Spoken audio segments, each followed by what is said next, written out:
कृष्णं वंदे जगद्गुरुम।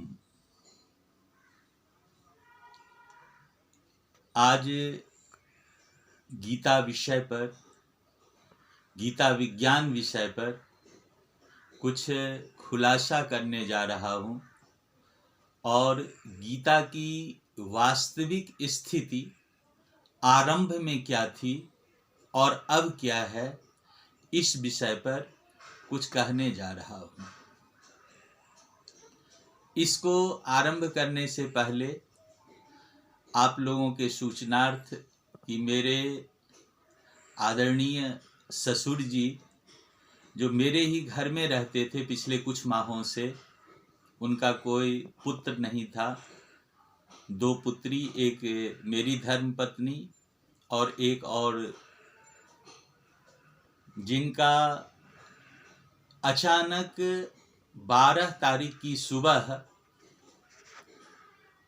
3 झटके आने से, हृदयगति रुकने से देहावसान हो गया। बिल्कुल स्वस्थ थे, आयु लगभग 80 साल थी, तो उनका देहावसान हो गया। आज इस गीता विज्ञान चैनल के माध्यम से उन्हें अश्रुपूर्ण श्रद्धांजलि अर्पित करता हूँ। अब गीता के विषय पर कई लोगों ने मुझसे यह प्रश्न किया है, पूछा है कि शास्त्री जी, क्या गीता आरंभ से ही, जो आज हम गीता में श्लोक देखते हैं, उन श्लोकों की संख्या आरंभ से ही ऐसी थी या कालांतर में इस तरह से बढ़ती गई?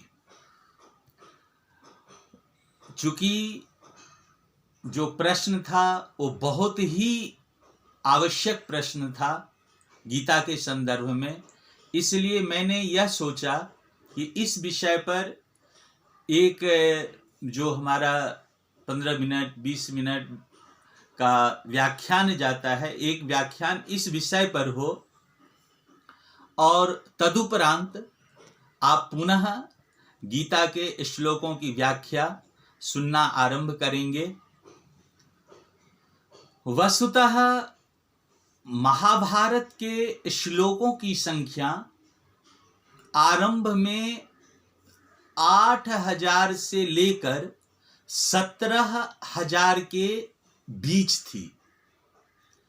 कुछ लोग 8500 मानते हैं, कुछ लोग 12000, कुछ लोग 14000, 17000 तक। और आज के दिनों महाभारत के श्लोकों की संख्या 1,10,000 के आसपास है। तो अब देखिए, कहां 8000 मिनिमम, कहां 17000 मैक्सिमम और कहां 1,10,000। कालांतर में महाभारत के श्लोकों की संख्या बढ़ती गई और गीता के जो श्लोक हैं उसी महाभारत के बीच से लिए गए श्लोक हैं। जिस तरह से महाभारत के श्लोकों की संख्या बढ़ी, तो जहां पर, जिसको आज हम गीता कहते हैं, अर्जुन को अपने रिश्तेदारों को सामने पाकर के शोक हुआ और उस स्थिति में उसने कहा कि मैं अधिकार के लिए इन आतंकवादियों के साथ युद्ध नहीं करूंगा। जिनको आतंकवादी कहा, यही गीता की जो मूल बीज है वो यही शब्द है। पापमेवाश्रयेदस्मान् हत्वेतान् आततायिनः। इन आतंकवादियों को मारकर मुझे पाप लगेगा, क्योंकि स्वजनम ही कथम हत्वा सुखिनः श्याम माधव। हे श्री कृष्ण, मैं अपने रिश्तेदार आतंकवादियों को कैसे मार करके खुश हो सकता हूं, प्रसन्न हो सकता हूं? तो है महाभारत से ही लिए गए श्लोक सारे। महाभारत के श्लोकों की संख्या बढ़ती गई, गीता के श्लोकों की संख्या बढ़ती गई। बहुत कम लोगों को ही यह पता है कि महाभारत का आरंभ काल में जो नाम था वो जय था। महाभारत नाम नहीं था, जय ग्रंथ था नाम। जय नामेतिहासोयम, आज का जो महाभारत है उसमें भी यह श्लोक उपलब्ध है कि यह जो ऐतिहासिक घटना पर आधारित पुस्तक है, जो इतिहास है, उसका नाम जय है। उस समय श्लोकों की संख्या यही 8 साढ़े 8 हजार से लेकर के 17,000 के बीच में थी। और बाद में जैसे जैसे महाभारत के श्लोकों की संख्या बढ़ी, उसी तरह से गीता के श्लोकों की संख्या बढ़ी। जय के बाद नाम पड़ा भारत और फिर नाम पड़ा महाभारत। जो महाभारत आज के दिनों इसमें बहुत सारी ऐसी भी बातें जोड़ दी गई जो मूल महाभारत का हिस्सा नहीं था। जैसे आप लोग यह सुनते हैं कि भगवान श्री कृष्ण ने द्रौपदी का जब चीर हरण हो रहा था तो उसकी चीर को भगवान श्री कृष्ण बढ़ाते गए और अंततः दुशासन बेहोश होकर के गिर पड़ा। बस होता ये सब कथा मूल महाभारत की नहीं है। मूल महाभारत में द्रौपदी बालों को खींचते हुए सभा में लाई जाती है। धृतराष्ट्र अपने राजकी शक्ति का प्रयोग करते हैं और चीरहरण की घटना को नहीं होने देते हैं मूल महाभारत में। और आज का जो महाभारत है, आज की जो महाभारत पुस्तक है, उस पुस्तक में भी जब श्री कृष्ण जी पहली बार वन में जाकर के वनवास काट रहे पांडवों से मिलते हैं तो कहते हैं कि जुआ बहुत बुरी चीज है। आप लोगों ने जुआ खेलना स्वीकार क्यों किया? और फिर कहते हैं, मुझे यदि पता होता कि हस्तिनापुर में ऐसा हो रहा है और मुझे आमंत्रण नहीं भी किया गया होता तो भी मैं वहां पहुंच करके जुआ रुकवा देता, जुआ नहीं होने देता। अब बताइए, जब श्री कृष्ण जी कह रहे हैं कि मुझे वहां क्या हो रहा था यह पता भी ही नहीं था, आज के भी महाभारत के ग्रंथ में यह श्लोक है। फिर श्री कृष्ण जी चीर बढ़ाने के लिए कैसे पहुंचे? तो ये सब काल्पनिक बातें बहुत मूल महाभारत में बाद में जोड़ी गई, जो मूल महाभारत का की ये बातें हिस्सा नहीं थी। तो अब प्रश्न ये उठता है कि गीता के श्लोकों की संख्या जो 700 है वो कहां तक व्यवहारिक है? बिल्कुल सही है, यह व्यवहारिक नहीं है। कारण अब आप देखिए, बिगुल बज गया, अटैक, और उसके बाद अर्जुन को शोक हुआ और अर्जुन धनुष बाण रख करके सिर पकड़ करके रथ में बैठ गया, ना योत्स्य, युद्ध नहीं करूंगा। तो उसके बाद 700 श्लोक, कम से कम 4 घंटे का समय चाहिए इस तरह से वार्तालाप के लिए। और उस युद्ध भूमि में इस सब तरह की बातें कि हवन, यज्ञ, दान, पुण्य, भोजन कैसा होता है, सत्व क्या है, रज क्या है, तम क्या है, दान कैसे करें, किसे करें, नहीं करें, ये सब ठीक है। बहुत सी सारी ऐसी बातें हैं। बातें कोई गलत नहीं है, सब सही है। ठीक है, आप श्री कृष्ण जी को महापुरुष के रूप में लेकर के जाइए, श्री कृष्ण जी को भगवान के रूप में लेकर के जाइए। दोनों में अंतर सिर्फ इतना है कि जब आप श्री कृष्ण को महापुरुष के रूप में लेकर के जाते हैं तो सोमनाथ मंदिर के ऊपर जब अटैक होता है, इसी तरह की जब घटना घटती है, तो आप खुद ही प्रतिकार करने के लिए, उसका सामना और संघर्ष करने के लिए तैयार होते हैं, क्योंकि तब आप अपने ऊपर विश्वास करते हैं। श्री कृष्ण जी कह रहे हैं कि बहुनि में व्यतीतानि जन्मानि तव चार्जुना तान्य हम वेद सर्वत्र न त्वं वेत्थ परम तप। मुझ में तुझ में यही अंतर है कि मैं स्वयं को जानता हूं, तुम स्वयं को नहीं जानते हो। तो स्वयं को अगर आप श्री कृष्ण जी को महापुरुष समझेंगे तो आप स्वयं को जानेंगे, स्वयं के ऊपर विश्वास करेंगे। श्री कृष्ण जी को अगर आप भगवान समझते हैं तो स्वयं के ऊपर विश्वास थोड़ा कम करके हम ईश्वर के ऊपर, भगवान के ऊपर विश्वास अधिक करने लग जाते हैं। और जब कोई बुरी परिस्थिति, आतंकवादी हमले इत्यादि के रूप में भी हमारे सामने आती है तो हम श्री कृष्ण को, भगवान को, राम को, इस सब को आवाज देने लगते हैं कि हे भगवान आइए बचाइए, हे भगवान आइए बचाइए। सोमनाथ मंदिर में नहीं आए बचाने के लिए, कहीं नहीं आए बचाने के लिए, और लाखों सिर काट करके रख दिए गए आतंकवादियों द्वारा। तो इस तरह से हमें स्वयं के ऊपर में विश्वास करना होता है। तो अब अगर मैं श्री कृष्ण जी को भगवान कहता हूं तो ठीक है, जो महान कार्य इस धरती पर करते हैं वे भी भगवान होते हैं। राजा लोग को भी भगवान ही कहा जाता था। कोई बहुत संकट में है, कोई तड़प रहा है दुर्घटना के बाद और उसको अस्पताल पहुंचा दिया गया, उसकी जान बच गई, तो कहते हैं कि भगवान बन करके वह व्यक्ति सामने आ गया। तो मदद करने वाले भी भगवान कहलाते हैं। तो कोई हर्ज नहीं है, हम जिस रूप में उनको माने, लेकिन उनके कहे पर हम तभी चल सकते हैं जब हम गीता की वास्तविक स्थिति को पहचानेंगे। अब मैं गीता में जो श्लोकों की संख्या थी, जैसे आज हम 700 श्लोक देख रहे हैं और दोनों तरफ से बिगुल बच चुका है, उसके बाद 4 घंटे तक वार्तालाप होना कम से कम संभव नहीं है। और साथ ही अर्जुन और श्री कृष्ण जी ने दोनों ने तो श्लोक बना बना करके बातें नहीं की होगी, ये तो किसी कवि के द्वारा बनाए गए श्लोक हैं। तो अब मूल श्लोकों की संख्या गीता में कितनी थी? कुछ लोगों ने गीता को मात्र 8 अध्याय तक माना है।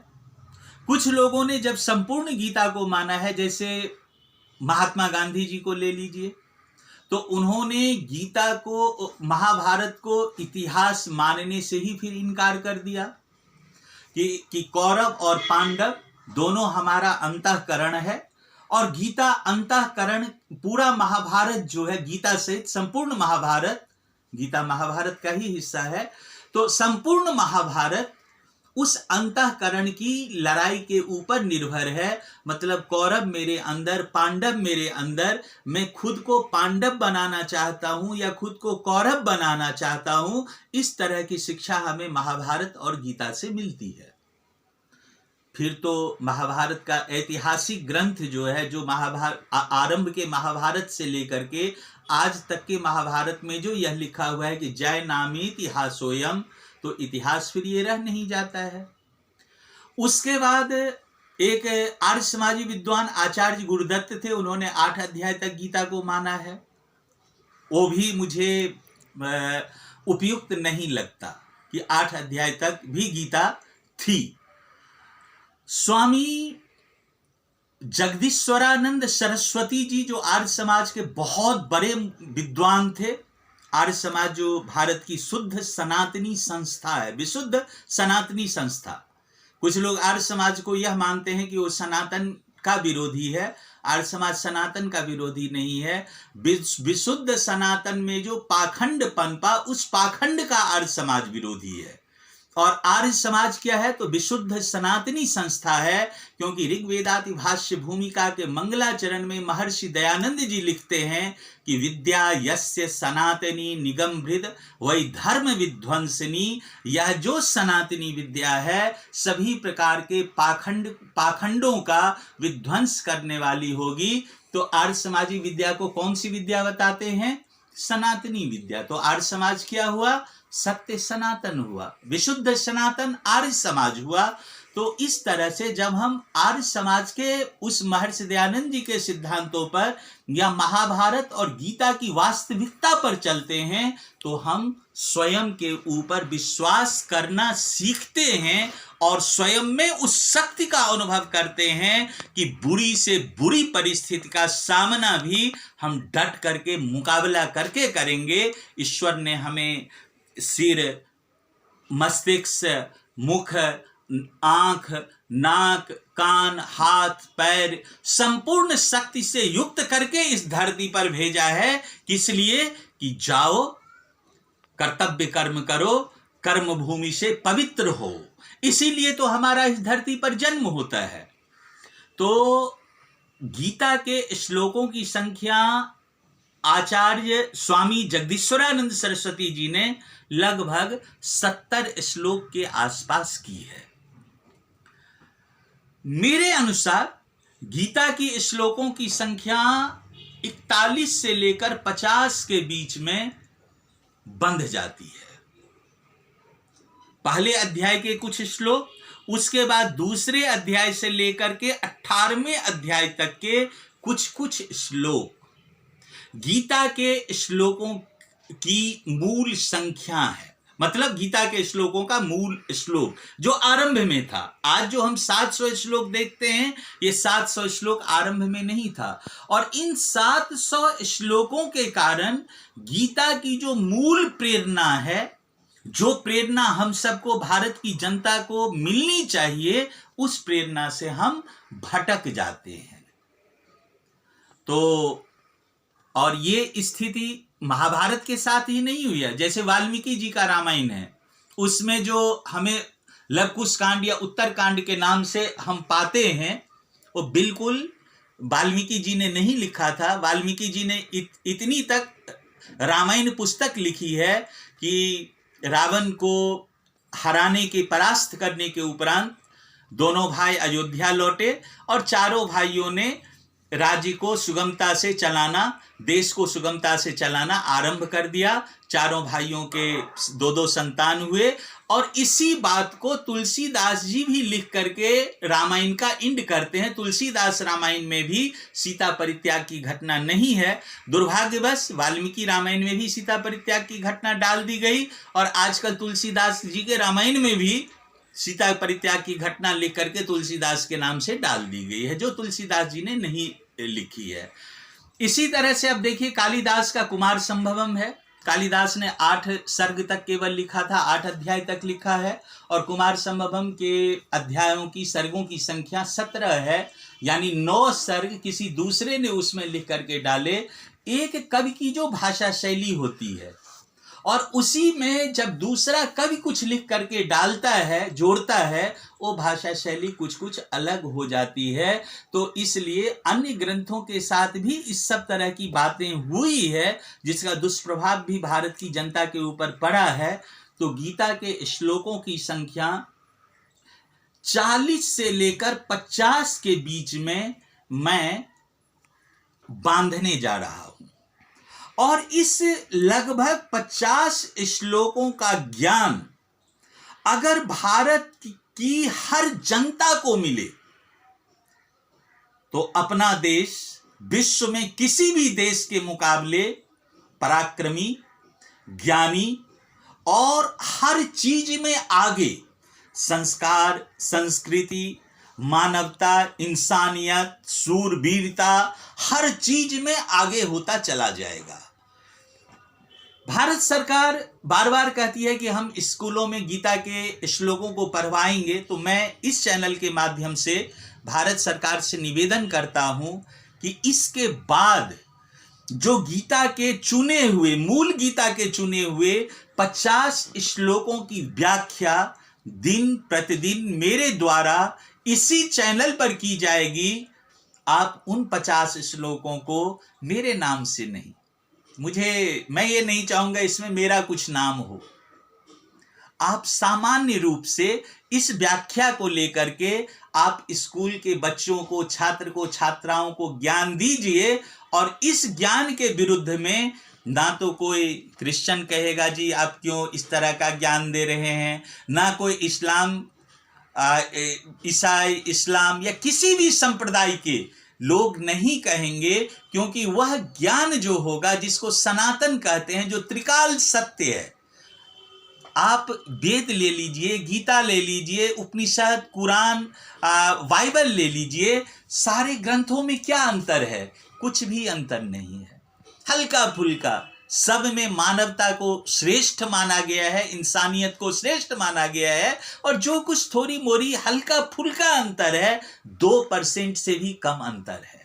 लगभग 100% की जब हम वेद, बाइबल, गीता, कुरान इत्यादि की बात करते हैं तो अंतर आपको 2% से ज्यादा नहीं मिलेंगे। 98% सारे ग्रंथ एक ही हैं जो मानवता की रक्षा के लिए बने हैं, तो कोई भी इस पर विरोध नहीं करेगा। और भारत के लोगों को जो गीता जैसी महान पुस्तक, गीता जैसी महान प्रेरणा देने वाले ज्ञान से जो लोग वंचित हैं, जो हम सब अपने कर्म में उस ज्ञान को नहीं उतार पाते हैं, अगर आप इन 50 श्लोकों का ज्ञान बच्चों को देते हैं, छात्र छात्राओं को देते हैं, और इस ज्ञान को लेकर के जब वो बड़े होंगे तो अमानवीयता, अत्याचार, भ्रष्टाचार, भेदभाव इत्यादि से जो अभी हमारा देश बहुत हद तक युक्त है, उसमें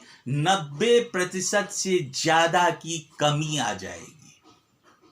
तो इस गीता चैनल के माध्यम से ही मैं भारत सरकार से भी निवेदन करता हूं कि ये जो अब इसके आगे मैं मूल गीता के छटे हुए श्लोक, जहां से गीता आरंभ हुआ और जहां पर जाकर के गीता संपन्न हुआ, लगभग 50 श्लोक, हो सकता है 2-4 श्लोक बढ़ जाए, 2-4 श्लोक कम हो जाए, क्योंकि जो पहले स्वामी जगदीश्वरानंद सरस्वती जी महाराज सब हुए हैं 70 श्लोक उन्होंने माना है। तो मैंने उसको देखा तो मुझे लगा कि कुछ श्लोक जो इन 70 में होना चाहिए वो नहीं है, कुछ जो नहीं होना चाहिए वो है, तो मैं उसमें अपने हिसाब से भी उसको व्यवस्थित करूंगा कि गीता के मूल श्लोकों की संख्या लगभग कितनी रही होगी, और गीता की जो मूल प्रेरणा है वो क्या है, आप सबके समक्ष लाऊंगा। छात्र छात्राओं को अवश्य इन विषयों का ज्ञान दीजिएगा और देखिएगा कि व्यक्ति में, परिवार में, समाज में और राष्ट्र में कितना बड़ा अंतर होता है। आज गीता के संदर्भ में एक खुलासा करते हुए आज की बातों का यही समापन करते हुए सबको सादर प्रणाम। गीता को लेकर के, गीता के मूल श्लोकों की व्याख्या को लेकर के मैं पुनः उपस्थित होऊंगा। पुनः पुनः प्रणाम। कृष्णं वंदे जगद्गुरुम्।